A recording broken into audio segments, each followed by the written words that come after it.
Welcome बच्चों, कैसे हो आप लोग? सब बढ़िया, बिल्कुल ठीक ठाक, मज़े में, वेरी नाइस। आज हम लोग पढ़ेंगे बिल्कुल नया तरोताज़ा टॉपिक और वो है ऑप्टिक्स के अंदर reflection of light from a plane mirror. यानी बेसिकली हम लोग बात करेंगे रिफ्लेक्शन ऑफ लाइट, और मिरर जो होगा वो हमारा एक प्लेन मिरर होगा। ये होगा हमारा टॉपिक। अब थोड़ी सी बात करते हैं रिफ्लेक्शन की। देखो रिफ्लेक्शन क्या है। रिफ्लेक्शन, अगर रिफ्लेक्शन ना होता तो शायद तुम भी मुझे नहीं देख पाते, और तुम मेरे घर पे आते तो मैं भी तुम्हें नहीं देख पाता। क्योंकि लाइट जब हमारे ऊपर गिरती है तो रिफ्लेक्ट होती है और सबको नज़र आती है। लाइट का अपना कोई कलर नहीं होता, लाइट इवन इनविजिबल होती है। लाइट होने का हमें तब मालूम पड़ता है जब वो किसी चीज़ के ऊपर फॉल करके रिफ्लेक्ट होके हमारी आंखों में आती है कि नहीं? अभी अंधेरे में अगर आप मान लो कुछ चीज़ घूमने या ढूंढने निकल जाओ तो आप टॉर्च लेके जाओगे, और जिस चीज़ को देखना चाहते हो उस पर टॉर्च मार करके देखोगे, टॉर्च की लाइट उस पर गिरेगी, रिफ्लेक्ट होगी, आपकी आंखों में आएगी और आपको दिखाई देगी। तो देखो रिफ्लेक्शन बहुत इंपॉर्टेंट है। रिफ्लेक्शन की वजह से ही मान लो कि सभी चीज़ें दिखाई देती हैं। रिफ्लेक्शन ना होता तो नहीं दिखाई देती। आपने ब्लैक होल तो सुना होगा ना? ब्लैक होल लाइट को भी एब्जॉर्ब कर लेता है, इसलिए दिखाई नहीं देता। तो दिखाई कैसे देता है? वो दिखाई ऐसे देता है कि जहाँ पर लाइट जा कर के वापस ना आए वो सबसे ज़्यादा डार्क नज़र आएगा, ब्लैक नज़र आएगा, और आसपास की चीज़ें ब्राइट नज़र आएंगी। तो वो हमें मालूम पड़ जाता है भाई यहाँ तो एक ब्लैक होल है। और भी बहुत सारी बातें हैं जिससे हमें मालूम पड़ता है ब्लैक होल होता क्या है, लेकिन हम लोग अपने टॉपिक पे ही रहें, और टॉपिक है रिफ्लेक्शन ऑफ लाइट। तो रिफ्लेक्शन के बारे में हम लोग स्टडी करेंगे, और थोड़ी सी बात लाइट की भी कर ले। देखो लाइट एक एनर्जी है, लाइट इलेक्ट्रोमैग्नेटिक वेव्स हैं, और हम जिस लाइट की बात कर रहे हैं वो हमें देखने में मदद करती है, हम उस लाइट की बात करेंगे। वैसे इलेक्ट्रोमैग्नेटिक वेव्स तो आपकी बहुत सारी हैं, रेडियो वेव से लेकर के गामा रेज तक, ठीक है, उनका भी रिफ्लेक्शन होता है। लेकिन हम लोग सिर्फ और सिर्फ उन लाइट की बात करेंगे जो रेड और वायलेट के बीच में है, रेड और वायलेट को मिला करके, क्योंकि वही हमें दिखाई देती हैं। रेड के इस तरफ बड़ी वेवलेंथ वाला इंफ्रारेड, वो भी हमें नज़र नहीं आता।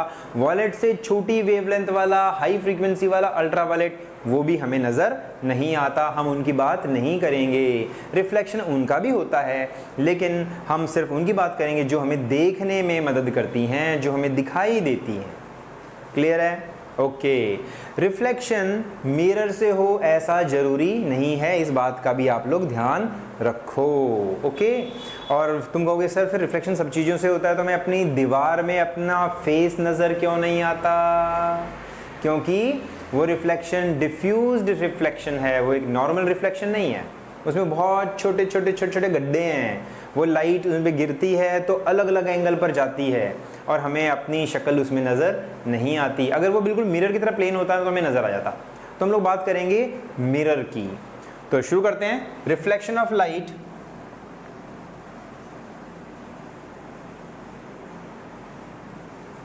From plane mirror, from a plane mirror, बिल्कुल प्लेन मिरर है हमारे पास, उस मिरर से रिफ्लेक्शन हम लोग देखेंगे। ठीक है। और मिरर की रिफ्लेक्शन की स्टडी करने से पहले थोड़ी सी मिरर की भी बात कर लें। मिरर होता क्या है? मिरर एक इस तरीके से ये ग्लास का टुकड़ा होता है जो ज़्यादातर फ्लैट होता है। मैंने थोड़ा मोटा बनाया है ताकि तुम्हें मालूम पड़े कि उसकी दो सरफेसेस हैं। एक सरफेस हमारे सामने जिसमें हम अपनी शक्ल देखते हैं, और एक पीछे वाला सरफेस जिसको हम इस तरीके से बनाते हैं। ये आपका पॉलिश्ड सरफेस है। This is your polished surface. अब पॉलिश्ड सरफेस का मतलब क्या है? पॉलिश सरफेस का मतलब क्या है? असल में जो शीशा या एक मिरर बनाया जाता है तो ऐसा एक कांच की एक बिल्कुल प्लेट ली जाती है जो बिल्कुल ट्रांसपेरेंट होती है। उसके एक साइड में हम लोग सिल्वर की बहुत फाइन लेयर, चांदी की बिल्कुल फाइन लेयर जमा कर देते हैं जो रिफ्लेक्टिंग होती है, बहुत ज़बरदस्त रिफ्लेक्टिंग होती है। और दूसरी बात यह है कि जो चांदी की जो लेयर है वो इतनी पतली है, आपको समझ गए होगे पतला क्यों बनाना है?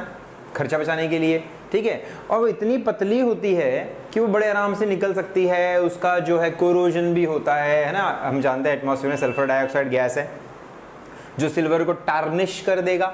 तो उस सिल्वर की लेयर को बचाने के लिए उसके पीछे एक ऑरेंज कलर का पेंट किया जाता है ना। आपने देखा होगा मिरर पीछे से ज़्यादातर ऑरेंज और आजकल तो ग्रे भी होने लग गया है। तो जो ग्रे और ऑरेंज कलर का जो पेंट लगाया जाता है वो सिल्वर की लेयर को बचाने के लिए लगाया जाता है। तो ये है हमारा पॉलिश्ड सरफेस और ये है रिफ्लेक्टिंग सरफेस, रिफ्लेक्टिंग सरफेस, ठीक है। और हमारा जो मेन रिफ्लेक्शन है, मैंने कहा मेन रिफ्लेक्शन, वो इस सरफेस से होता है, अंदर वाले इस सिल्वर की लेयर से होता है, लेकिन इस वाले सरफेस से भी मामूली सा होता है, ठीक है। इसलिए कई बार अगर हम ध्यान से देखें अपने चेहरे को तो हमारी एक आउटलाइन से भी हल्की हल्की नजर आती है ना, तो वो आउटलाइन इस वाले रिफ्लेक्शन की वजह से है, और जो ब्राइट और बढ़िया इमेज है ना वो इस वाले रिफ्लेक्शन की वजह से। तो एक अच्छा मिरर हमेशा पतला होता है ताकि उसमें दो रिफ्लेक्शन ना हो, एक रिफ्लेक्शन यहाँ से एक रिफ्लेक्शन यहाँ से, सिंगल रिफ्लेक्शन हो। तो हम जो मिरर बनाएंगे वो हम इस तरीके से बनाएंगे, आइडियल मिरर बनाएंगे। ये वाला जो मैंने ये डैश डैश लाइंस बनाई है ना, इसका मतलब है यहाँ से रिफ्लेक्शन नहीं होगा, ये तो पॉलिश्ड सरफेस है। रिफ्लेक्टिंग सरफेस ये वाला है, चमकीला सरफेस ये वाला है जहाँ से हम अपनी शक्ल देखेंगे, जिसमें रिफ्लेक्शन देखेंगे वगैरह वगैरह, ठीक है। तो ये थोड़ा सा इंट्रोडक्शन मैंने आप लोगों को मिरर का दिया, ओके। अब हम जब बात करेंगे रिफ्लेक्शन की, मिरर के रिफ्लेक्शन की प्लेन सरफेस से, तो हम लोग लेंगे ये अपना एक प्लेन मिरर, ये है हमारा एक प्लेन मिरर ऐसे, ओके, ये प्लेन मिरर है। अच्छा, हम लोग इस पे जो लाइट डालेंगे स्टार्टिंग में, हम लाइट को बहुत सिंपल रखेंगे। कोई बड़ी ऑब्जेक्ट होती है ना, एक्सटेंडेड ऑब्जेक्ट, कोई बड़ी ऑब्जेक्ट होती है, उसमें से बहुत सारी लाइट निकलती है टेढ़ी मेढ़ी इधर उधर। लेकिन अगर हम फाइन बीम, एक बिल्कुल पतली लाइन ऑफ लाइट लें, बिल्कुल बारीक सी लाइन लें लाइट की, ओके, तो उसे हम कहेंगे रे। तो ये होगी एक रे ऑफ लाइट। आप इसको लेज़र की एक छोटी सी बीम कह सकते हो, लेज़र की पतली सी बीम होती है, आपको पता ही है, वो फैलती भी नहीं, बिल्कुल स्ट्रेट जाती है ना।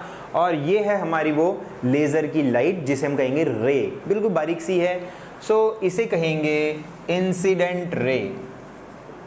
ये है हमारी इंसिडेंट रे, ये है इंसिडेंट रे, ओके। अब इससे अगली इंपॉर्टेंट बात ये है कि जहां पर लाइट फॉल करती है, जहां पर लाइट फॉल करेगी वो भी बहुत इंपॉर्टेंट पॉइंट है, ठीक है। उसे कहेंगे पॉइंट ऑफ इंसिडेंस, इसे कहेंगे पॉइंट ऑफ इंसिडेंस, ठीक है। यहीं से आगे की स्टोरी स्टार्ट होगी। तो incident ray, point of incidence, जहां पर लाइट फॉल करती है उसे हम पॉइंट ऑफ इंसिडेंस कहते हैं। इस पॉइंट ऑफ इंसिडेंस पे आगे क्या होना है, कितना एंगल पे लाइट आ रही है वगैरह वगैरह, इन सारी बातों को समझने के लिए हम एक एंगल बनाते हैं, जिससे एक लाइन बनाते हैं जिससे सारे एंगल नापेंगे। तो ये एक लाइन बनाएंगे और इस लाइन की खास बात क्या है, इस लाइन की खास बात ये है कि ये जो लाइन है वो हमारे मिरर के परपेंडिकुलर होगी। और ये ट्रिक हमेशा फॉलो करेंगे, चाहे हम प्लेन मिरर लें, चाहे हम स्फेरिकल मिरर लें, चाहे लेंस लें, इस नॉर्मल का पीछा नहीं छोड़ेंगे। ये नॉर्मल है, दिस इज नॉर्मल, और नॉर्मल इधर उधर नहीं है। ये नॉर्मल कहीं भी नहीं बनाया हमने पॉइंट ऑफ इंसिडेंस पर बनाया। तो इसे कहेंगे normal at point of incidence, point of incidence. ये नॉर्मल है पॉइंट ऑफ इंसिडेंस पर, ये है पॉइंट ऑफ इंसिडेंस, ओके। तो ये वाला एंगल कहलाएगा एंगल ऑफ इंसिडेंस। नॉर्मल इसलिए बनाया क्योंकि हम एंगल सारे उसी से नापेंगे, ठीक है। इसके साथ नापना ज़्यादातर प्लेन मिरर है तो कोई प्रॉब्लम नहीं आएगी, लेकिन अगर ये स्फेरिकल मिरर हो जाए, ऐसे गोल सा मिरर हो जाएगा, तो हम एंगल कैसे नापेंगे, प्रॉब्लम हो जाएगी ना। इसीलिए हम लोग नॉर्मल का एक कन्वेंशन फॉलो करते हैं कि भाई इससे ही नापना है आपको एंगल। ये नॉर्मल कहाँ बनाया जाएगा, पॉइंट ऑफ इंसिडेंस पर बनाया जाएगा। तो और ये वाला एंगल कहलाएगा आपका angle of incidence. So angle I is called angle of incidence, ये एंगल ऑफ इंसिडेंस है आई। अब लाइट कहाँ जाएगी, हमें इतना तो पता ही है कि लाइट रिफ्लेक्ट होगी, ठीक है, उसी तरफ उसी मीडियम में मुड़ जाएगी, उसी मीडियम में, मतलब एयर में है तो एयर में वापस मुड़ गई, ठीक है, ऐसे उसी मीडियम में टर्न बैक कर गई, इसी को रिफ्लेक्शन कहेंगे। Turning back of light after falling on some surface, उसे कहेंगे रिफ्लेक्शन। तो ये रिफ्लेक्ट हो गई है, ओके, और इसे कहेंगे रिफ्लेक्टेड रे। ये है reflected ray, incident ray, reflected रे। और ये कितने एंगल पर रिफ्लेक्ट हुई है वो भी हम नॉर्मल से मेजर करेंगे, इसको कहेंगे r, angle of reflection. So r है एंगल ऑफ रिफ्लेक्शन। बहुत अच्छी बात, कोई प्रॉब्लम नहीं, बहुत बढ़िया, okay. R is angle of reflection. तो इसके अंदर क्या क्या बातें हमने पढ़ी, incident ray, reflected ray, normal to the point of incidence and point of incidence, angle of incidence, angle of reflection, ठीक है। ये सारी बात हम लोग हमेशा अपने साथ लेके चलेंगे और ये मेजरमेंट करने के बड़े काम आती हैं ये सारी चीज़ें। तो ये हमने देखा एक प्लेन मिरर से रिफ्लेक्शन। अब लॉस की बात कर लेते हैं। लॉस क्या है कि भाई जो लाइट फॉल कर रही है ना वो एक बहुत ही पर्टिकुलर और स्पेशल नियमों के हिसाब से चलती है, अपनी मर्जी के हिसाब से नहीं होती, यही तो फिजिक्स है। तो क्या है laws of reflection? Laws of reflection है, पहला लॉ है angle of incidence is equal angle of reflection, ये तो जानते ही हैं। Angle of incidence is equal to angle of reflection, angle of incidence is equal to angle of reflection। क्या ये हमेशा होगा? क्या ये लॉ हमेशा फॉलो होगा? बिल्कुल होगा। क्या मिरर कैसा भी हो तब भी होगा? बिल्कुल होगा। चाहे सरफेस कैसा भी हो तब भी होगा? तब भी होगा।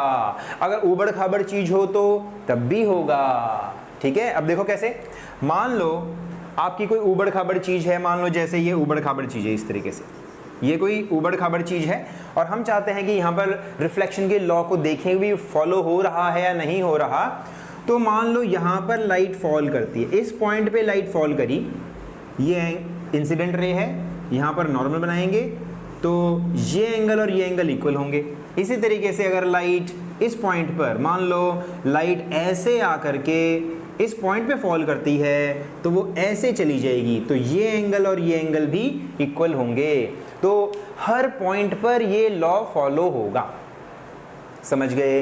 अब हमारी जो दीवार है, हमारा जो न्यूज़पेपर है वो रफ होते हैं, इसलिए अपना चेहरा नहीं देख पाते, उसमें बहुत टेक्सचर होता है, ऊबड़ खाबड़पन होता है, बहुत सारी रेज अलग अलग एंगल पर आती तो प्रॉपर तरीके से, लेकिन जाएंगी डिफ्यूज हो करके, है ना। आप लोगों ने देखा होगा कि कई बार शादी वगैरह में या स्टूडियो में एक ऐसी लाइट लगी रहती है जिसका फेस जो है ना छतरी की तरफ होता है, छतरी शाइनी शाइनी होती है, उसकी लाइट टकरा के आपके ऊपर आती है और लाइट किसी एक तरीके से नहीं आती, कोई लाइट ऐसे आ रही है, कोई लाइट ऐसे आ रही है, कोई ऊपर से जा रही है, कोई नीचे से जा रही है, तो आपकी सारी शेडो ख़त्म कर देती हैं। वो भी डिफ्यूज्ड रिफ्लेक्शन होता है, वो जानबूझ के किया जाता है ताकि आपके आसपास कोई शेडो नहीं बने, ठीक है। सो ये जो लॉ है हर जगह, हर समय, हर पॉइंट पर फॉलो होगा, इसलिए तो लॉ है, ओके। नेक्स्ट है, अगला है दूसरी बात, वो बात जुड़ी हुई है incident ray, normal and reflected रे। ये तीनों एक प्लेन में लाई करेंगे, incident ray, normal to the point of incidence and reflected ray, all lie in same plane, same plane में लाई करेंगे। क्या मतलब हुआ? बहुत सिंपल सी बात, कोई मुश्किल बात नहीं है। मान लो ये मेरा बोर्ड है, ये बोर्ड एक प्लेन है, ये बिल्कुल एक प्लेन है, ओके। और यहाँ पर मैं एक छोटा सा मिरर लगा दूँ, मिरर ऐसे एक मिरर लगा दिया मैंने, और लेज़र लाइट मैंने ऐसे डाली, लेज़र लाइट टॉय वाली जो आपने देखी होगी ना, की चेन वगैरह में आती है छोटी सी रेड कलर की, तो आपने मिरर रख करके लेज़र लाइट बोर्ड के बिल्कुल बोर्ड से सटा करके, बोर्ड से चिपका करके लेज़र लाइट ऑन करी, तो लाइट आपकी ऐसे जाएगी, मिरर से टकरा करके और इस बोर्ड के प्लेन में ही जाएगी, बोर्ड के प्लेन यानी बोर्ड से लगती हुई ही वापस जाएगी। इसका मतलब क्या है, incident ray, normal to the point of incidence, reflected ray सभी एक प्लेन में ही लाई करेंगे। समझ गए? मतलब तीनों को अगर हम तीनों को ज्वाइन करें किसी प्लेन से तो वो सारे एक प्लेन में चिपक जाएंगे। ओके, जैसे मैं कहूँ भाई तीन हैं, जैसे इंसिडेंट रे, ये आपकी normal to the points of incidence है, ये आपकी इंसिडेंट रे है, ये रिफ्लेक्टेड रे है, तो तीनों सेम प्लेन में लाई करेंगे। देखो आपको दिखाई दे रहे हैं तीनों सेम प्लेन में है, ऐसे ऐसे। अगर तीनों सेम प्लेन में नहीं होते तो ऐसे नजर आते, ऐसे टेढ़े मेढ़े ऐसे नजर आते, ऐसे। तब भी एंगल हो सकता है, तब भी एंगल इनका इक्वल होता, एंगल तब भी इक्वल होता है। लेकिन देखो तीनों एक प्लेन में नहीं है, देखो तीनों एक प्लेन में नहीं। एक प्लेन में कब होंगे, जब ये ऐसे हो जाएंगे, तब तीनों एक प्लेन में लाई करेंगे। देख रहे हो, बिल्कुल तीनों एक प्लेन में है। सो ऐसे एक प्लेन में होना जरूरी है। तो हम कहेंगे incident ray, incident ray normal to the point of incidence, normal to the point of incidence and reflected ray all lie in same plane। ठीक है, ये हुए laws of reflection.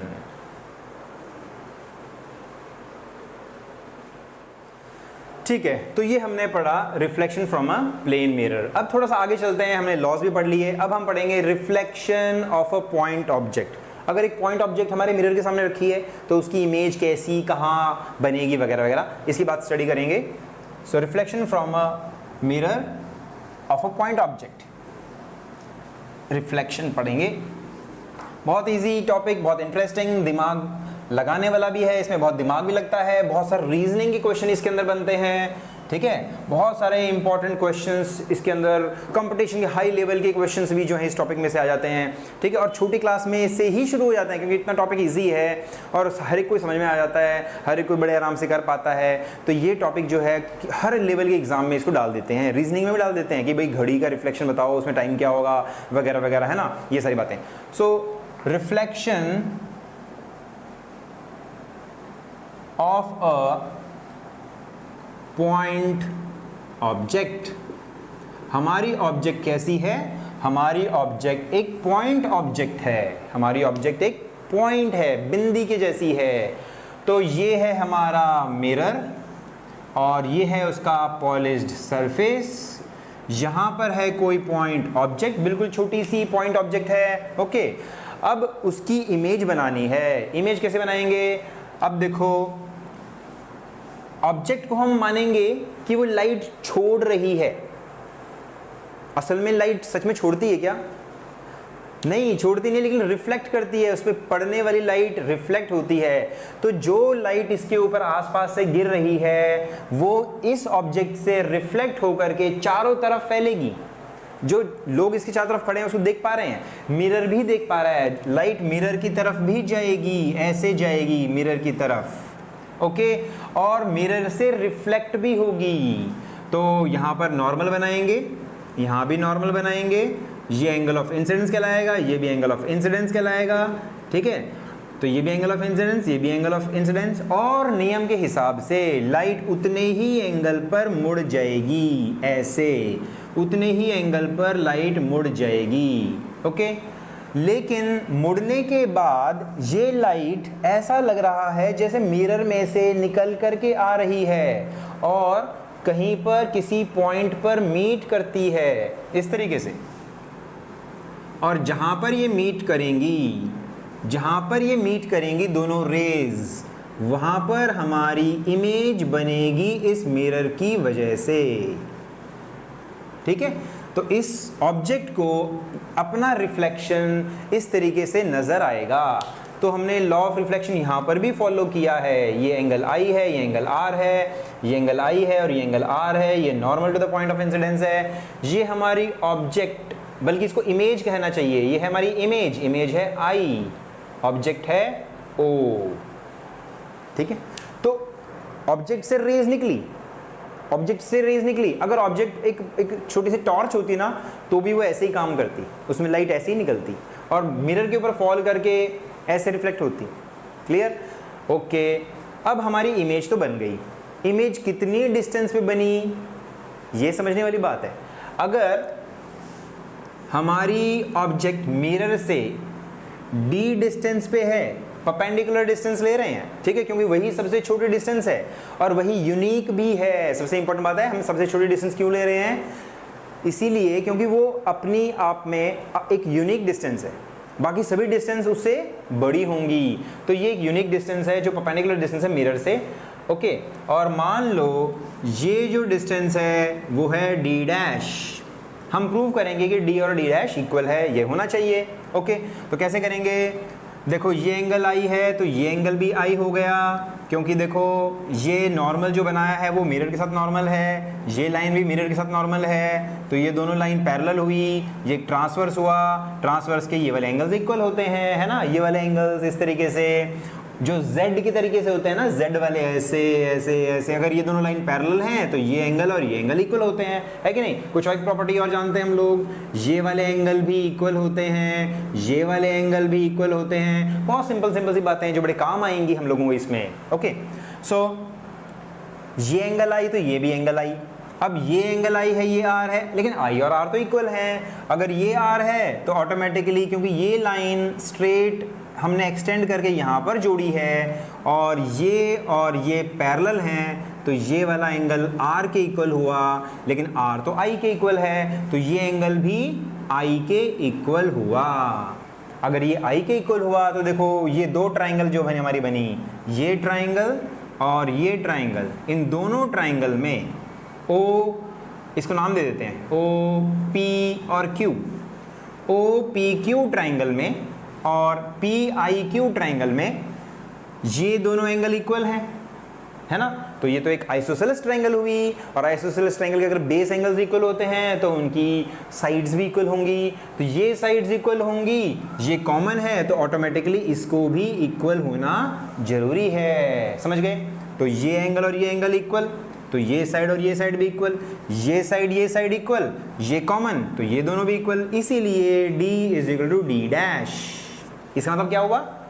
Image mirror से उतनी ही दूर मिरर के अंदर बनेगी जितनी दूर ऑब्जेक्ट मिरर से रखी है। हम क्या लिख सकते हैं? This proves that, this implies that the image formed by a plane mirror, हर एक मिरर नहीं, प्लेन मिरर की बात हो रही है, by a plane mirror is as far inside the mirror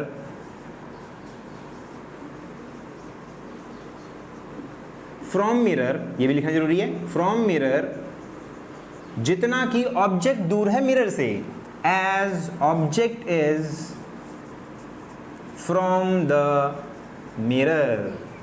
ये इंपॉर्टेंट बात हम लोगों ने पढ़ी, ठीक है, कि हमारी इमेज उतनी दूर बनेगी मिरर के अंदर जितनी दूर ऑब्जेक्ट रखी है मिरर से। क्लियर हुई बात? बहुत अच्छी बात। ओके, ठीक है, अगली बात पढ़ेंगे हम लोग अभी।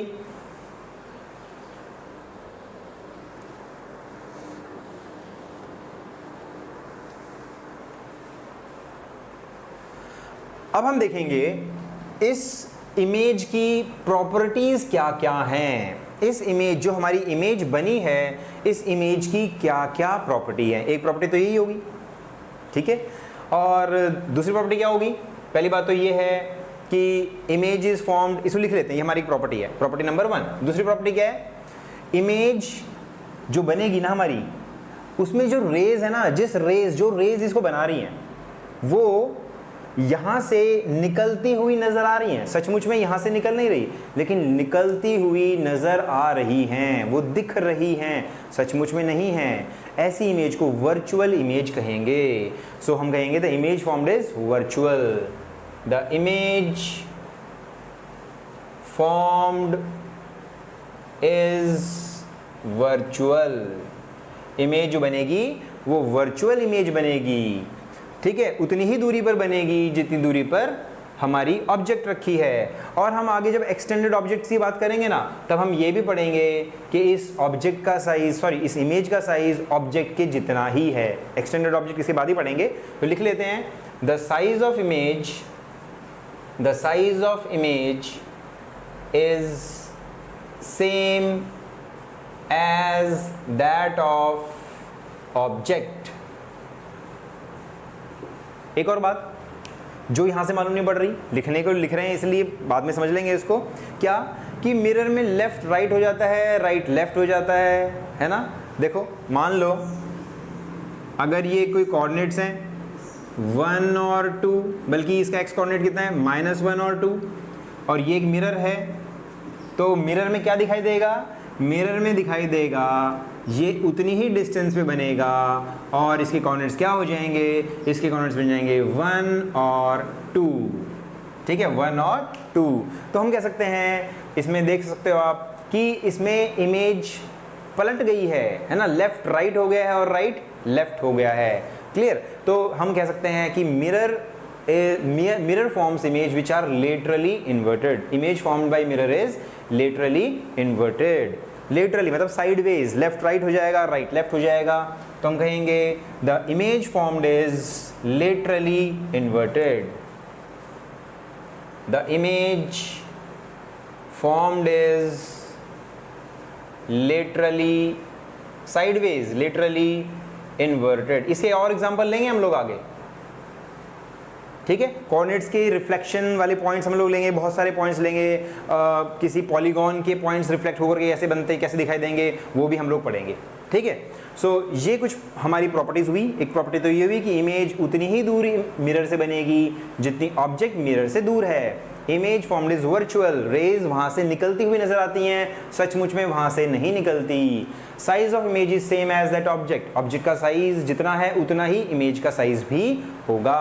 और image is laterally inverted, right left हो जाता है, लेफ्ट राइट हो जाता है, इसलिए शीशे में देख कर निशान लगाना मुश्किल होता है ना। इसके लिए प्रैक्टिस चाहिए कि भाई राइट में मारूं या लेफ्ट में मारूं, मेरा जो राइट है वो इमेज का लेफ्ट होगा। क्लियर। और आपने ये भी देखा होगा ना कि एम्बुलेंसेस के ऊपर उल्टा लिखा जाता है ताकि आप पीछे देखो तो आपको सही नजर आए, एम्बुलेंस, ठीक है। तो ये हैं कुछ properties reflection of a point object. अब हम लोग स्टडी करेंगे कि जरूरी नहीं है कि आपकी ऑब्जेक्ट मिरर के बिल्कुल बीचों बीच हो, साइड में भी हो सकती है, थोड़ा नीचे भी हो सकती है, हो सकता है मिरर के बिल्कुल सामने ही ना हो, तब उसकी इमेज कैसे बनाएंगे उसको भी देख लेते हैं। So image formed by plane mirror which are object which are off centre, centre से हट करके हैं, सेंटर पे ऑब्जेक्ट नहीं रखी, तब इमेज कैसी बनेगी और कितनी दूर तक वो नजर आएगी वगैरह वगैरह। सो रिफ्लेक्शन या image of object, image of object from mirror, ठीक है। इमेज ऑफ ऑब्जेक्ट नहीं कहना चाहिए, image of object which are off centre और फ्रॉम मिरर, ठीक है, उनकी इमेज हम लोग बनाएंगे। तो ये है हमारा मिरर और हमारी जो ऑब्जेक्ट है वो जरूरी नहीं है कि बिल्कुल ठीक सामने हो, यहाँ पर कहीं ना हो, बल्कि यहाँ पर हो, ठीक है, इस तरीके से साइड में हो, ठीक है। तो उसको कौन और कहाँ तक देख पाएगा, कौन देख पाएगा, कहाँ तक देख पाएगा, ये अपने आप को देख पाएगा या नहीं देख पाएगा, ये सारी बात समझने वाली हैं। तो जैसे मैंने कहा कोई भी ऑब्जेक्ट सोर्स की तरह होती है, लाइट के सोर्स की तरह होती है, उसमें से लाइट निकलती है और लाइट चारों तरफ जाएगी और वही लाइट मिरर से रिफ्लेक्ट होंगी जो मिरर की तरफ जाएंगी, जा तो चारों तरफ रही हैं लेकिन मिरर की तरफ जाने वाली लाइट ही रिफ्लेक्ट होगी। तो एक लाइट का किनारा इस तरफ जा रहा है, ठीक है, और एक लाइट का किनारा हमारे बिल्कुल इस किनारे पे जा रहा है, एक लाइट की जो रेज है वो इस किनारे पे जा रही है और बाकी जो इधर वाली रेज हैं उनका तो कोई जिक्र ही नहीं है क्योंकि वो तो मिरर पे फॉल ही नहीं करती। ओके, अब देखो ये वाली जो लाइट है रे, अगर हम लॉस देखें, लॉ से हिसाब से चलेंगे तो ये है एंगल ऑफ इंसिडेंस, उतना ही होना चाहिए angle of reflection. Angle of reflection भी उतना ही होना चाहिए। ऐसे ही यहाँ पर भी नॉर्मल बनाएंगे, ये हमारा एंगल ऑफ इंसिडेंस होगा और लाइट उतने ही एंगल पर मुड़ जाएगी, ये एंगल ऑफ रिफ्लेक्शन होगा। हर पॉइंट पे लॉ फॉलो हो रहा है। लेकिन ये जो लाइट यहाँ से ऐसे रिफ्लेक्ट हो रही है वो ऐसे लग रही है जैसे पीछे किसी पॉइंट से आ रही है, किसी पीछे वाले पॉइंट से आ रही हैं। तो अगर हम उनको एक्सटेंड करेंगे, इस तरीके से एक्सटेंड करेंगे, इसको भी एक्सटेंड करेंगे ऐसे, इस तरीके से, ठीक है, तो हमारी इमेज देखो, इमेज कहाँ बन रही है, जाके यहाँ बन रही है। लेकिन ये तो कुछ गलत सा लग रहा है ना, हमारी ऑब्जेक्ट यहाँ है, इमेज यहाँ है, बिल्कुल ठीक सामने यहाँ बननी चाहिए। तो ऐसी सिचुएशन में क्या करते हैं, हमें पता तो है ही कि ऑब्जेक्ट जितनी दूर मिरर से है, परपेंडिकुलर डिस्टेंस लेंगे, perpendicular distance. So object mirror से जितनी दूर है, परपेंडिकुलर डिस्टेंस, ये वाली डिस्टेंस, उतनी ही दूर पर हमारी इमेज बनेगी। तो ऐसे लेके यहाँ बननी चाहिए, तो यहाँ हमारी इमेज बननी चाहिए, यहाँ बननी चाहिए, तो हमारी रेज यहाँ से यहाँ पर मीट करती हुई नजर आनी चाहिए, तो यहाँ पर मीट करवाएंगे। तो आप पहले ये रेज ना बना करके पहले अपनी ऑब्जेक्ट बना लेंगे और फिर वहाँ से रेज एक्सटेंड करवाएंगे ऐसे, और ताकि आपकी कोई बनाने में कोई गलती ना हो, और फिर आपकी जो इमेज है वो बिल्कुल बढ़िया और सुंदर बनेगी। देखो ठीक बनी ना, ठीक है, फ्री हैंड से, ओके, अच्छी लग रही है, ठीक लग रही है। हाँ, थोड़ी सी यहाँ पर ऊंचा सा हो गया है, थोड़ा ठीक करते हैं इसको भी। तो ये ऐसे ऐसे ऐसे ऐसे ऐसे ऐसे ऐसे ऐसे ऐसे, चलो काम चलाओ, ठीक बनिया। इसलिए फ्री हैंड से डायग्राम बड़े आसानी से मैनिपुलेट होकर ठीक ठाक बन जाते हैं, थोड़ा ठीक ठाक है, काम चला हुआ है।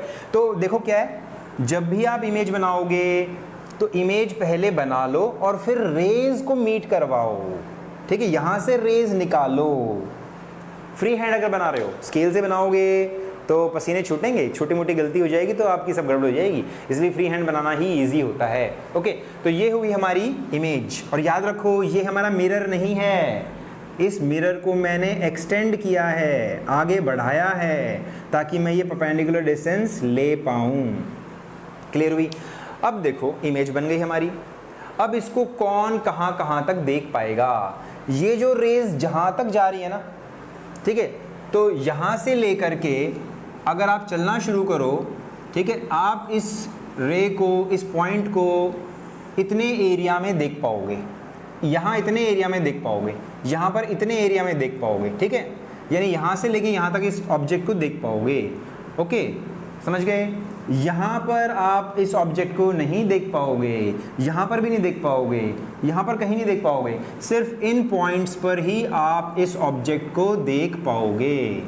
ये है इसका फील्ड ऑफ व्यू, इसका फील्ड ऑफ व्यू है, यहाँ तक ये ऑब्जेक्ट नजर आएगी। उसका उल्टा भी कह सकते हैं कि इस ऑब्जेक्ट को इतने एरिया का नजर आएगा। वाइस वर्सा है, vice versa, reflection vice versa होता है। यहाँ से लाइट जाके ऐसे जा रही है, यहाँ से लाइट आती तो ऐसे ही लाइट आती तो यहाँ पर फोकस हो जाती, तब ये इमेज रियल इमेज बनती, लाइट सचमुच में यहाँ पर मीट करती, ठीक है। तो ये है इसका फील्ड ऑफ व्यू। क्लियर? तो अगर हमारा object field of view, sorry, mirror से ऑफ सेंटर हो, सेंटर से दूर हो, बिल्कुल ठीक सामने ना हो, तब उसकी इमेज इस तरीके से हम लोग बनाएंगे। तो ये हमारी ऑब्जेक्ट और ये हमारी इमेज और ये उसका फील्ड ऑफ व्यू, ठीक है।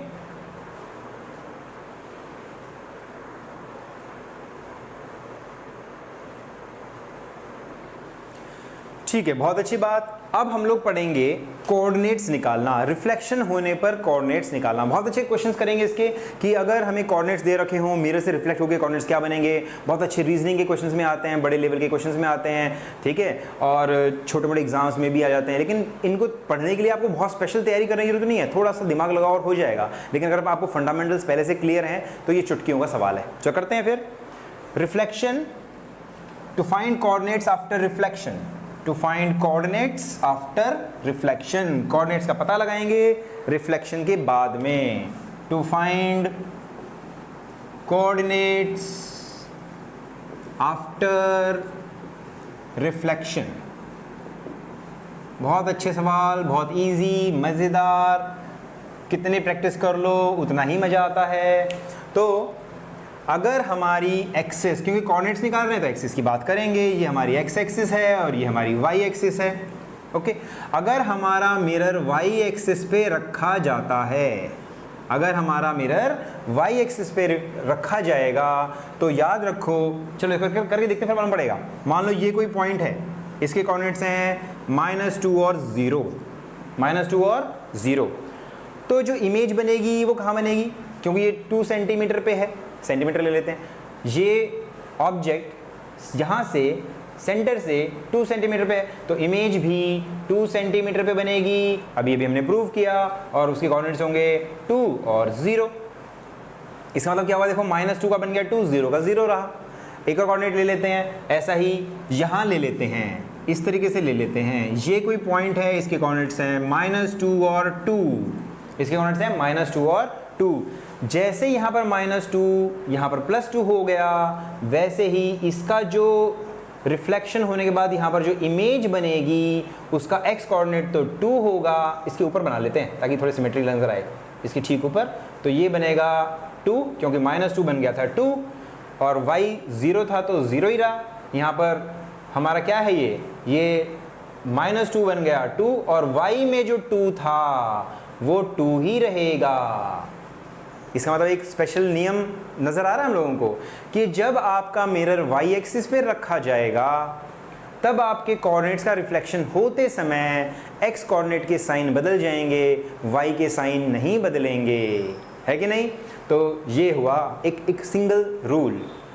जब हमारा मिरर वाई एक्सिस पे रखा हो, ऐसे रखा हो ऐसे, तो हमारे x कोऑर्डिनेट का साइन चेंज होगा, y का साइन चेंज नहीं होगा। इसी तरीके से दूसरा भी हम लोग देख सकते हैं कि अगर हमारा मिरर ठीक से बनाते हैं, इसको ठीक से बनाओ भाई, ऐसे अगर हमारा मिरर y एक्सिस के बजाय x एक्सिस पे रखा हो तो कोऑर्डिनेट्स में क्या चेंज आएगा, देखते हैं यहाँ पर। अगर ये कोई पॉइंट है और इसके कोऑर्डिनेट्स हैं 0 और 5, ठीक है, थोड़ा नीचे कर लेते हैं, तो ऑटोमेटिक रिफ्लेक्शन तो 5 सेंटीमीटर, जैसे 5 सेंटीमीटर पे है तो ये भी 5 सेंटीमीटर पे नीचे बनेगा, और वो क्या होगा 0 और -5, कुछ वैसा ही है ना। देखो जब हमारा मिरर y एक्सिस पे है तो y के साइन चेंज हो गए, जब हमारा मिरर x एक्सिस के प्लेन में है, या यूं कहो xz प्लेन में है, xz प्लेन में है तो कोऑर्डिनेट्स में x तो सेम रहेगा, y के कोऑर्डिनेट्स का साइन चेंज हो जाएगा। ऐसे एक और ले लेते हैं, अगर ये कोऑर्डिनेट हमारा मान लो 2 और 2, सिंपल सा ले लेते हैं 2 और 2, x में भी 2 y में भी 2, तो रिफ्लेक्शन होने के बाद ये 2 सेंटीमीटर पे ही रहेगा, यानी x 2 रहेगा लेकिन y -2 हो जाएगा। तो यहाँ भी हम क्या देख रहे हैं कि रिफ्लेक्शन होने के बाद y कोऑर्डिनेट का साइन चेंज हो जाता है। अगर हमारा जो मिरर है वो xz प्लेन में रखा हो, x एक्सिस के अलोंग रखा हो, यानी इसका जो लाइन है ना वो x के अलोंग नजर आए। Simple case. एक और अलग केस ले लेते हैं, बिल्कुल डिफरेंट वाला, जो और भी इंटरेस्टिंग है। अगर हमारा मिरर किसी एंगल पे रखा हो तब कोऑर्डिनेट्स में क्या बदलाव आएगा। जब हमारा मिरर किसी एंगल पर रखा हो तो क्या होगा, x एक्सिस y एक्सिस ठीक 45 डिग्री पे हमने मिरर को रखा है, तो हमारा मिरर इस तरीके से 45 डिग्री के एंगल पे है, ऐसे और ऐसे, ठीक है। ये हमारा मिरर है, ये है हमारा मिरर, ओके, और ये एंगल है 45 डिग्री का। अब देखो अब क्या होगा, 0 0 0 0, जो ऑब्जेक्ट 0 0 पे रखी है उसकी इमेज कहाँ बनेगी, 0 0 पे ही बनेगी, यहाँ देख सकते हैं, ठीक है।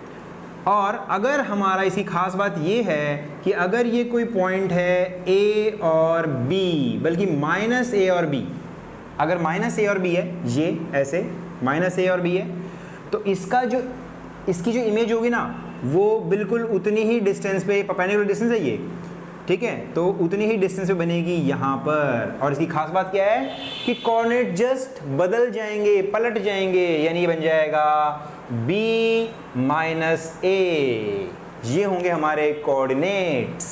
कैसे आए, देखो जब हमने मिरर को XY एक्सिस के साथ 45 डिग्री के एंगल पे रखा है और इसका हर पॉइंट, इस मिरर का हर पॉइंट के कोऑर्डिनेट सेम है, जैसे मान लो ये 1 और 1 है तो ये 2 और 2, ये 3 और 3, ये 4 और 4 और 5 और 5। यहाँ पर क्या है, यहाँ पर क्या है, -1 और -1, -2 -3 ऐसे। तो ये जो लाइन है ना, इसकी खास बात क्या है, इसके दोनों कोऑर्डिनेट्स इक्वल हैं। अगर थोड़ा सा ऊपर गए तो आपका x कोऑर्डिनेट सेम रहेगा, y कोऑर्डिनेट बदल जाएगा। थोड़ा सा नीचे गए तो आपका x कोऑर्डिनेट थोड़ा नीचे गए तो आपका y कोऑर्डिनेट कम हो जाएगा, x कोऑर्डिनेट सेम रहेगा। ऐसे जाओगे, इस तरफ जाओगे तो आपका x कोऑर्डिनेट बढ़ जाएगा, y कोऑर्डिनेट सेम रहेगा।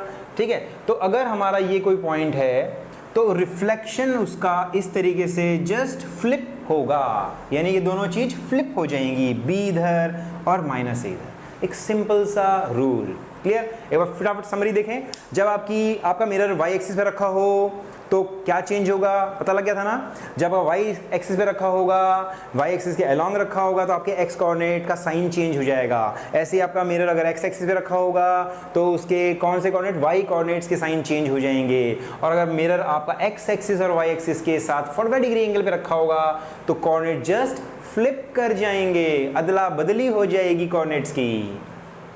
ठीक है, अभी कुछ एग्जांपल लेते हैं कोऑर्डिनेट्स के रिफ्लेक्शन वाला, जिसमें हम लोगों को कोई पॉलीगॉन दिया होगा, कोई ट्रायंगल दी होगी, उसकी कोऑर्डिनेट्स रिफ्लेक्ट होकर के इमेज कैसी बनेगी वगैरह वगैरह, ये एक बार देखते हैं। तो ये है हमारी कोऑर्डिनेट स्पेस और इस y एक्सिस के अलोंग हमने रखा है कोई मिरर, और मान लो ये हैं हमारे कोऑर्डिनेट्स, ये कोई ट्रायंगल है और मान लो ये कोऑर्डिनेट है इसका ये x एक्सिस के पास है, ठीक है, और यानी ये डिस्टेंस और y, यानी y बड़ा x छोटा है तो हम लिखेंगे -1 और 5। ठीक है, और इसको नाम दे देते हैं, इसको नाम देंगे -5 और मान लो 2। इसको नाम देंगे, दोनों ही माइनस में है तो इसको नाम देंगे, क्या नाम दें, 4, -4 और -3। तो रिफ्लेक्शन होने पर इनके कोऑर्डिनेट्स क्या नजर आएंगे, 5 and 2, this is 5 and 2, 5 and -5 and 2। ठीक है, -5 रिफ्लेक्शन होने पर रिफ्लेक्शन हम बना देंगे, भाई ये पॉइंट यहाँ पर है तो ये यहाँ होना चाहिए, ये पॉइंट यहाँ है तो उतनी दूरी पर यहाँ होना चाहिए, ये पॉइंट यहाँ है तो यहाँ होना चाहिए, और इमेज हमारी बन जाएगी। इमेज कुछ ऐसे बनेगी, इस तरीके से, ऐसे और ऐसे। ठीक है, लेकिन बात तो कोऑर्डिनेट्स की है। तो जैसे हमारा मिरर है, ये मिरर रखा है y एक्सिस के लॉन्ग, तो मिरर में कौन से कोऑर्डिनेट्स बदल जाएंगे, केवल x बदलेगा। तो केवल x बदलना है तो बन जाएगा 1 और 5। क्या बन जाएगा, ये बन जाएगा 5 and 2। ये क्या बन जाएगा, ये बन जाएगा -4 and 3 +4 and 3। y बदलेगा, सॉरी x कोऑर्डिनेट चेंज हो जाएगा तो +4 and 3। कितना सिंपल है कि नहीं, ठीक किया ना मैंने, कुछ गलती करी, यहाँ देखो। ठीक है, -3, सॉरी -3, क्योंकि सिर्फ x कोऑर्डिनेट चेंज होने वाला है। एक और एग्जांपल ले लेते हैं, और अब की बार हम लोग मिरर को रखेंगे x एक्सिस के अलोंग, ऐसे रखेंगे, और ये हमारा कोई फिगर है, ट्रायंगल ही ले लेते हैं ऐसे, और कोऑर्डिनेट दे देते हैं इसका कोऑर्डिनेट्स मान लो 3 and 3, और इसका कोऑर्डिनेट्स देंगे -1 and 3, इसका कोऑर्डिनेट देंगे -2 and 4 क्या देते हैं, 2 and 4। ओके, तो रिफ्लेक्ट होने के बाद हमारे कोऑर्डिनेट्स क्या होंगे, जब हमारी एक्सिस x के अलोंग मिरर रखा जाएगा तो केवल y कोऑर्डिनेट्स ही चेंज होने वाला है। तो y कोऑर्डिनेट्स क्या बन जाएंगे, पहले इसका देखो, इसका ये बन जाएगा, क्या फिगर ऐसे बनेगा, ऐसा कुछ बनेगा, ऐसा और ऐसा। तो ये क्या बनेगा, y कोऑर्डिनेट चेंज होगा। ठीक है, x कोऑर्डिनेट सेम रहने वाला है, सो -2 and -4, और इसका भी x कोऑर्डिनेट सेम रहेगा, -1 and -3। y कोऑर्डिनेट चेंज हो गया, इसका x कोऑर्डिनेट सेम रहेगा, y कोऑर्डिनेट -3 हो गया। क्लियर है, ये भी एक अच्छा सा फिगर है, बहुत सिंपल सा, और फिगर भी बना दिया हम लोगों ने। फिगर आप बाद में बना लो चाहे, अगर आप कोऑर्डिनेट्स जानते हो तो, है कि नहीं। अगर ऐसे ही अगर हमारा मिरर x और y एक्सिस के साथ कुछ एंगल बना के रखता हो तो कोऑर्डिनेट्स क्या होंगे, यानी कि अब हमारा जो मिरर है वो इस तरीके से हो, ऐसे हो, ये है हमारा मिरर, ये है हमारा कोई फिगर, और इसके कोऑर्डिनेट्स ले लो -1 and 1, इसका -2 and 3, इसके कोऑर्डिनेट्स -4 and क्या नाम दे सकते हैं इसको, 2 दे देते हैं।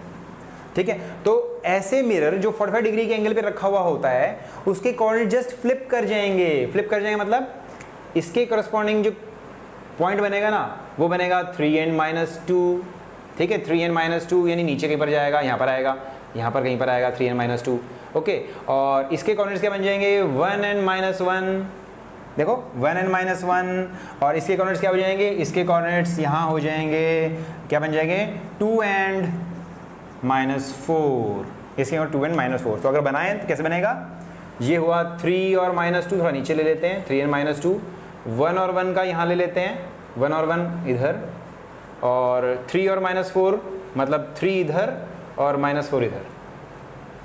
तो ये कुछ ऐसा फिगर बनेगा, है ना, बन गया ना, ठीक है। तो ये वो केस है जब हमारा मिरर 45 डिग्री के एंगल पर रखा हो दोनों एक्सिस के बीच में। अब हम लोग बात करेंगे एक्सटेंडेड ऑब्जेक्ट की। भाई हमारी कोई एक छोटी सी ऑब्जेक्ट नहीं है बल्कि एक फैली हुई बड़ी ऑब्जेक्ट है, एक मैन है, कोई बॉय है, कोई वॉल है, ठीक है, कोई माउंटेन है, कुछ भी बड़ी चीज होगी, छोटी मोटी चीज नहीं होगी, बिंदी जैसी बड़ी होगी, तो extended object. So reflection of extended object पढ़ेंगे, reflection of extended object, reflection of extended object. अब हमारी ऑब्जेक्ट बड़ी है, छोटी नहीं है, बड़ी हो गई हमारी ऑब्जेक्ट, पहले छोटी थी, बच्चा थी, अब बड़ा बन गई है। तो ये है हमारा मिरर, प्लेन मिरर, पहले की तरह polish surface, shiny surface, reflecting surface, और हमारी ऑब्जेक्ट कुछ ऐसी है, इस तरीके से हमारी कोई ऑब्जेक्ट है, ठीक है। इसकी इमेज कैसे बनाएंगे, इसकी इमेज बनाने के लिए हमें 2 पॉइंट्स चूज करेंगे और 2 रेज चूज करेंगे, 2 पॉइंट 2 रेज, क्योंकि बड़ी ऑब्जेक्ट है ना। एक ये वाला किनारा लेंगे और एक ये वाला किनारा लेंगे, यहाँ से 2 रेज निकालेंगे। लेकिन उससे पहले समझदारी इसमें है कि इमेज बना लो, क्योंकि इमेज बनाने के बाद हम ज़बरदस्ती अपनी लाइट रेज को मिला देंगे आसानी से। तो जितने डिस्टेंस पर हमारी ऑब्जेक्ट रखी है उतनी ही डिस्टेंस पे हमारी इमेज होगी, ऐसे इधर यहाँ बननी चाहिए हमारी इमेज। सो इधर भी बना लेते हैं ऐसे, तो ये और ये इधर, और ये डिस्टेंस और ये डिस्टेंस बिल्कुल ठीक यहाँ तक, तो ये हमारी इमेज बन गई, this is your image, okay, clear. यहाँ से रेज निकालोगे, मान लो एक रे आप जाते हो इस तरफ भेजते हो, तो ये रे तो बिल्कुल नॉर्मल के अलॉन्ग जा रही है। अगर हम लॉ ऑफ रिफ्लेक्शन देखें तो ये जो रे है ये तो नॉर्मल के अलॉन्ग जा रही है, यानी एंगल ऑफ इंसिडेंस 0 है, तो रिफ्लेक्ट होने के बाद भी इसी रास्ते पर वापस आएगी, ठीक है। और दूसरी रे थोड़ा सा ऊपर ले लेते हैं इस तरीके से, तो रिफ्लेक्ट होने के बाद क्या होगा, रिफ्लेक्ट होने के बाद यहाँ से नज़र आएगी हमें आती हुई, तो यहाँ से हम इसको मीट करवाएंगे ऐसे, थोड़ा सा ठीक बनाते हैं इसको, ऐसे और ऐसे। तो ऐसा लग रहा है कि ये जो रेज हैं, ठीक है, ये जो रेज हैं वो इस तरफ से इधर मीट कर रही हैं, यहाँ से निकल के आ रही हैं। ऐसे ही इस पॉइंट के लिए करेंगे, एक रे ये जिस एंगल पे जाएगी उसी एंगल पे वापस आ जाएगी, क्यों 0 एंगल पे जा रही है, एज इट इज वापस आ जाएगी। दूसरा पॉइंट ये चूज कर लेते हैं, तो यहाँ से टकरा करके ऐसा लग रहा है जैसे यहाँ से निकल करके आ रही है। तो ये जो रेज हैं ये इस ऑब्जेक्ट के इन 2 किनारों से निकल के आ रही हैं और ये हमारी इमेज को बनाएंगी। तो ये बनी हमारी एक्सटेंडेड ऑब्जेक्ट की image in the mirror. Clear है, बात समझ आई। और ये ऑब्जेक्ट कहाँ तक दिखाई देगी, अगर यहाँ खड़े हो तो यहाँ से लेकर के यहाँ तक आपको दिखाई देगी, यहाँ खड़े हो तो यहाँ से लेकर के यहाँ तक, जितने जितने नज़दीक जाओगे उतना सा फील्ड ऑफ व्यू कम होता जाएगा। क्लियर, तो ये हुई हमारी image of N extended object, और हम प्रूव कर ही चुके हैं कि ये डिस्टेंस और ये डिस्टेंस इक्वल होगी और ये हाइट भी सेम होंगी, है ना। ये हमने प्रॉपर्टीज में पढ़ा था कि हाइट उतनी ही होगी ऑब्जेक्ट की, इमेज की, जितनी की ऑब्जेक्ट की है। क्लियर, तो ये हुई एक्सटेंडेड ऑब्जेक्ट की एक इमेज। अब हम निकालेंगे कि भाई आपको अपना पूरा शरीर देखने के लिए, अपनी पूरी बॉडी देखने के लिए आपको कितना बड़ा मिरर चाहिए। ठीक है, छोटे से छोटा मिरर ताकि आप पूरे पूरे नजर आओ, है ना। बड़ा मिरर तो कितना ले लो आप नजर आ जाओगे, लेकिन छोटे से छोटा मिरर जिसमें आप पूरे के पूरे नजर आओ वो कितने साइज का होना चाहिए। So size of mirror to see whole body, size of mirror required to see whole body, हम ये इसका एक फॉर्मूला निकालेंगे। Size of mirror required, size of mirror required to see complete body, ठीक है, ये करेंगे हम लोग। और एक मैन का एग्जांपल लेंगे, एक आदमी खड़ा है शीशे के सामने, ये एक हमारा मिरर है, छोटा सा मिरर ले लेते हैं क्योंकि हमें छोटे से छोटा ही चाहिए। और ये हमारी कोई ऑब्जेक्ट है, मान लो ये हमारी ऑब्जेक्ट है, एक आदमी है, तो आदमी के ये हुआ उसका सर, दिस इज हेड, और ये हुई उसकी आई, थोड़ा सा नीचे उसकी आई हुई, बाद में मिटा देंगे, और ये हुई उसकी फीट, ठीक है। हमने हेड और फीट बनाए क्योंकि दो किनारे तो चाहिए ही चाहिए। हमने आई क्यों बनाई? क्योंकि लाइट तो आई इसकी तरफ जानी है कि नहीं, तो हमने हेड और आई बनाई। तो इसको मिटा देता हूँ और थोड़ा सा इनको डिस्टेंस को खुला खुला कर देता हूँ ताकि हमारा फिगर अच्छा सा बने, बढ़िया सा बने। तो मैंने जो अपना मैन बनाया है उसके मैं पॉइंट्स जो हैं थोड़े खुले खुले लूँगा। ये उसकी फीट हुई, और ये उसका हेड हुआ, और ये उसकी आई हुई। ये आई, हेड एंड फीट, ओके। सारी रेज आंखों की तरफ आएंगी, ओके। तो अब देखो इस मिरर में हमें दिखाई देनी है उसकी इमेज, और इमेज बना लेते हैं पहले। इमेज उतनी ही डिस्टेंस पर इधर ऐसे यहाँ पर बनेगी, और ये वाला पॉइंट इधर ऐसे बनेगा इधर, और ये आई जो है इधर बीच में, आई की जरूरत नहीं है, तो ये हमारी इमेज होगी ऐसे। आँखों से सर दिखाई दे रहा है, ये सर दिखाई दे रहा है, यानी कि सर से लाइट आंखों की तरफ आ रही है, सिर से लाइट आंखों की तरफ आ रही है। तो हम एक लाइन बनाएंगे सिर से आंखों की तरफ ज्वाइन करने वाली, ऐसे ऐसे, इधर थोड़ा ठीक कर लेते हैं इसको, इधर ऐसे, ठीक है, चल जाएगा काम। यानी ये जो लाइट आई है आंखों की तरफ आई है वो हमारी सर का रिफ्लेक्शन है। तो ये जो लाइट आई है मिरर से गई तो यहाँ से थी, यानी कि ऐसे ऐसे जा करके ऐसे टकरा के आईज में आई है, यानी सर तो हमें दिखाई दे गया।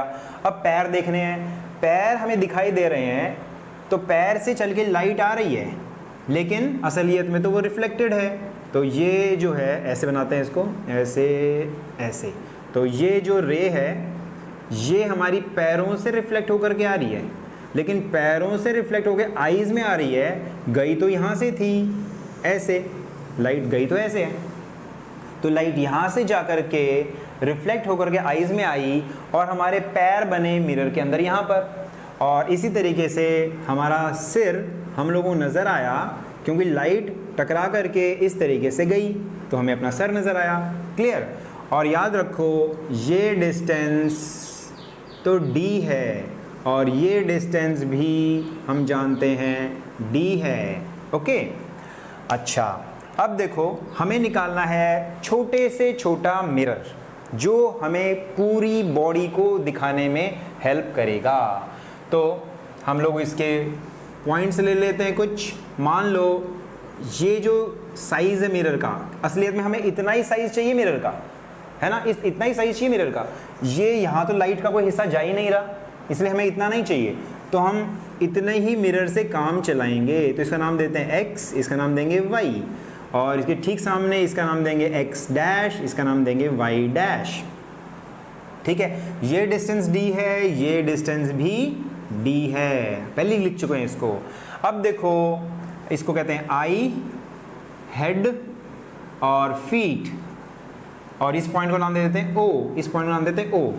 तो जो हमारी ट्राइंगल है ना, कौन कौन से ट्राइंगल, ई, अच्छा इसका नाम भी दे देना पड़ेगा, इसका नाम है मान लो HFG, जी नाम दे देते हैं। सो ट्राइंगल EGH में, इन ट्राइंगल EGH एंड ये कौन सी ट्राइंगल है EO, इसका नाम भी देना पड़ेगा, इसका नाम दे देते हैं H, इसका नाम देते हैं HG, आ गया था ना, I नाम दे देते हैं, इसका नाम देते हैं I। So EOI, triangle EOI, यानी ये वाली triangle EGH and EOI, EGH and EOI, EGH EOI दोनों सिमिलर हैं। ये एंगल कॉमन हुआ, ये एंगल 90, ये एंगल भी 90, दो एंगल इक्वल तो सिमिलर ट्राइंगल।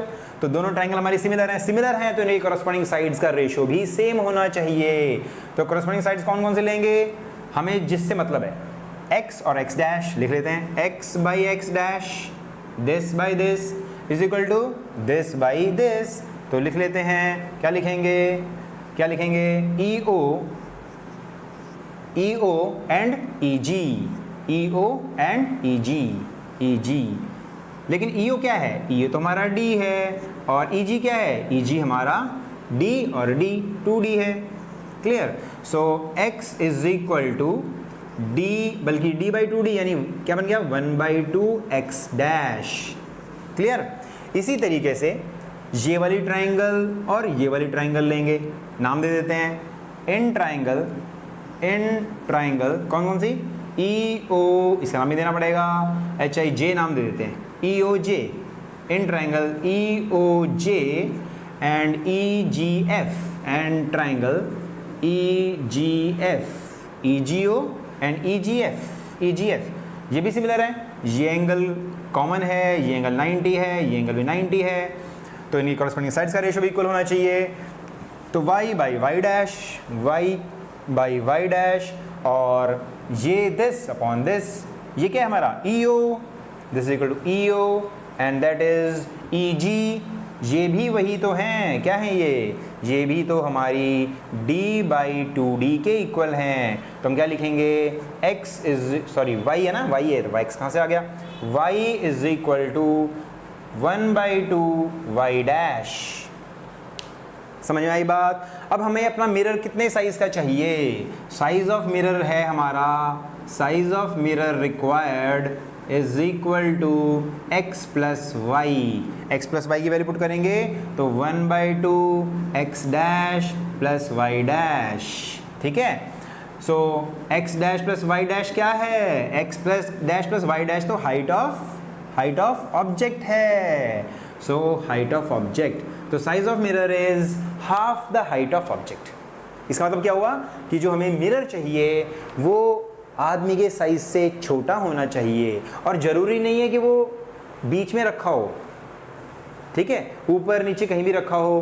क्लियर। तो वो और इस डिस्टेंस से भी कुछ लेना देना नहीं है, इस D और डिस्टेंस से भी लेना देना नहीं है, वो इस बात से ही मतलब रखता है कि उसका जो साइज़ है वो आदमी की हाइट से आधा होना चाहिए। भाई 6 फुट आदमी के लिए 3 फुट का मिरर काफ़ी है कि नहीं, और 3 फुट के आदमी के लिए 1.5 फुट का ही काफ़ी है।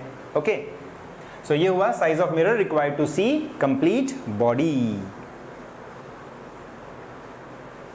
अब हम दूसरा एग्जांपल लेते हैं। अब हमारा जो बॉय है वो मिरर और वॉल के बीच में कहीं खड़ा है और वो पूरी वॉल को देखना चाहता है। पूरी वॉल को देखने के लिए उसको कितने साइज का मिरर चाहिए, ये करेंगे। So size of mirror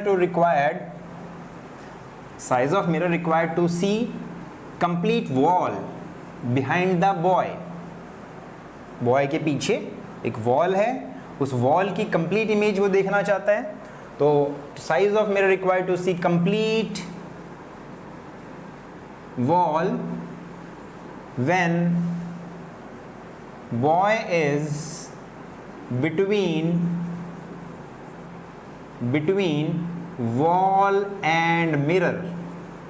wall और मिरर के बीच में है, एग्जैक्टली सेंटर में नहीं लेंगे, सेंटर का केस उसी से निकाल लेंगे। तो ये है हमारी दीवार, h हाइट की दीवार है, और यहाँ पर है हमारा मिरर, ये है हमारा मिरर इस तरीके से, और यहाँ पर खड़ा है लड़का।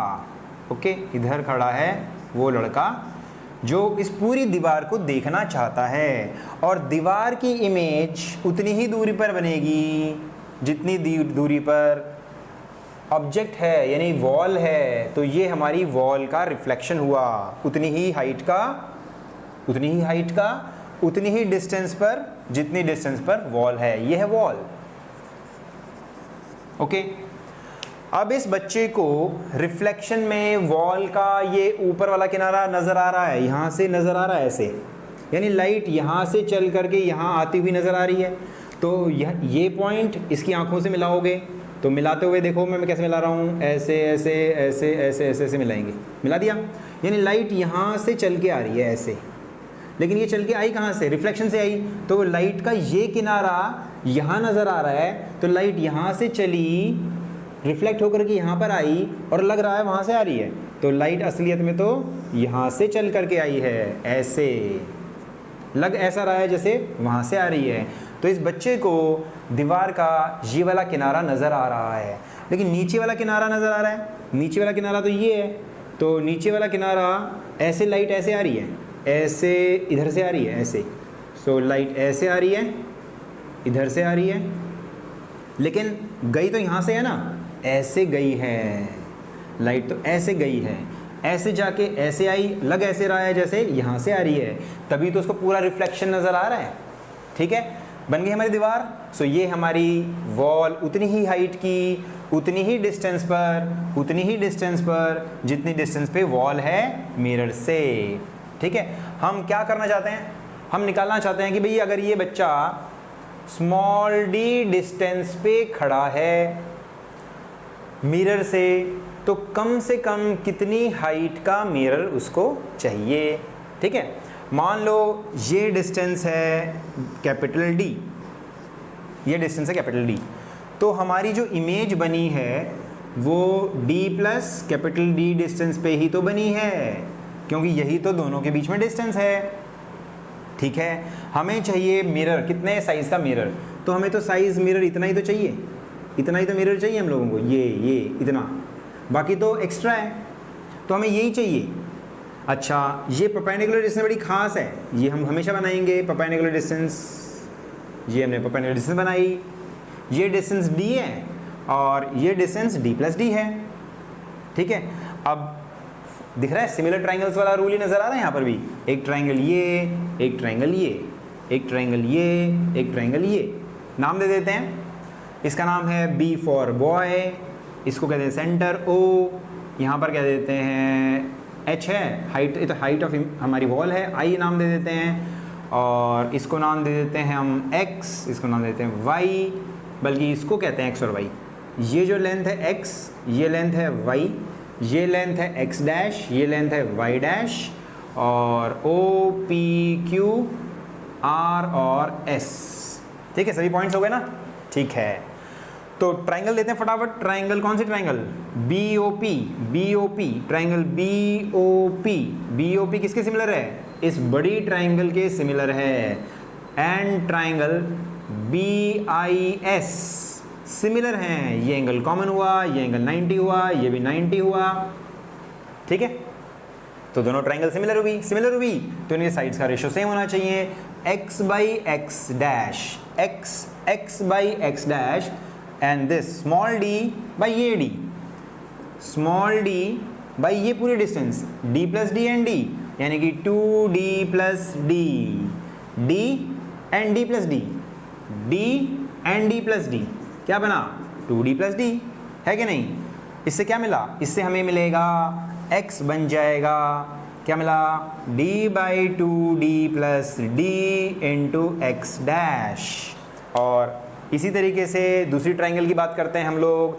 ट्राइंगल क्या नाम है इसका, BOQ, ट्राइंगल BOQ सिमिलर किसके है, BIR is similar to triangle BIR, क्योंकि ये एंगल कॉमन है, ये एंगल 90 है, ये एंगल 90 है, तो दो एंगल सिमिलर, दो एंगल इक्वल, तो सारी ट्राइंगल सिमिलर, तो इनका साइड्स का रेशो भी सेम होना चाहिए। तो ये y है, y by y dash, y by y dash, this by this, d by this whole thing, this d by d plus d, 2d by d, 2d plus d, so 2d plus d, तो इससे हमें y मिला d by 2d plus d into y dash. और हमारे mirror की height कितनी चाहिए हमें, x प्लस वाई चाहिए, so height of mirror required कितना हुआ, that is x plus y. x plus y मतलब, अब देखो d by 2d plus d into x dash plus d by 2d plus d into y dash, इसमें से d by 2d plus d को बाहर निकाल लो, x dash plus y dash मिला, x dash plus y dash तो height of the wall है, तो ये बना d by 2d plus d into height of the wall. इतना हमें चाहिए मिरर का साइज। ये है मिरर का साइज, ठीक है। अब स्पेशल केस ले लेते हैं। स्पेशल केस क्या? अगर ये और ये इक्वल हो, लड़का दीवार और मिरर के बिल्कुल बीच में हो, ठीक है, यानी कि इफ, स्पेशल केस ले लेते हैं, यहां पर ले लेते हैं, if D is equal to D, boy is standing between the wall and the mirror, तो हाइट ऑफ द मिरर कितना चाहिए होगा? हाइट ऑफ द मिरर चाहिए होगा D by 2D, D 3D, सो बन जाएगा D by 3D into height of the mirror.